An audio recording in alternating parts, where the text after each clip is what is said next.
begins with the presentation of a bill. This can happen in two ways. Either a bill is presented to one of the Houses of Congress, or similar bills are presented in both houses. This is the first reading. This is purely a platform to present a bill, not to debate or vote on it. The committee stage is next. This happens in either house and is where a standing committee scrutinises a bill, debates its action, and eventually votes on the outcome of a bill. This would lead it to either go forward in the legislative process or not. After the committee stage, timetable is resolved. This happens in the House with the House Rules Committee or by unanimous consent agreement in the Senate. After timetable comes the second reading. This is where the bill is once again presented after the committee stage and timetable to either House of Congress. There is a debate at this stage and a vote. At this stage, filibustering can ensue, and the bill can either be blocked or go forward from this stage to the third reading.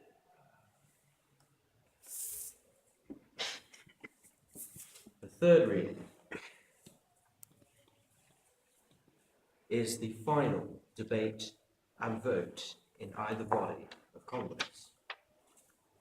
This is where the bill is presented in its final form from this House, and after a short debate is voted on whether it passes the House or not.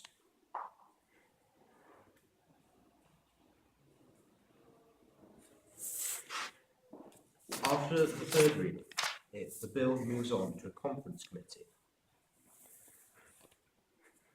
A conference committee is important, especially when bills are presented separately in both houses. It is designed to reconcile differences in the bill between either house. It's where they iron out the differences between the bills in either house. After the conference committee, if the bills are then passed differently or changed, there is another vote, and a bill presented in a separate house goes through the same process it went through to get through to the third reading of the other house. After this vote, it moves on to presidential action.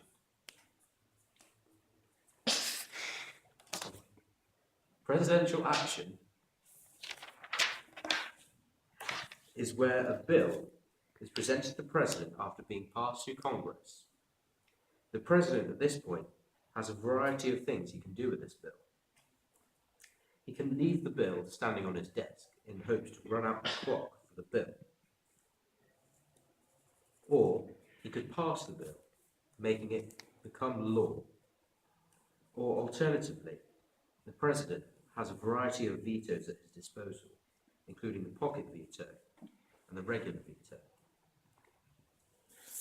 However, there is a 2-year time limit on when a bill is presented when it can be passed. This is a summary of the legislative process.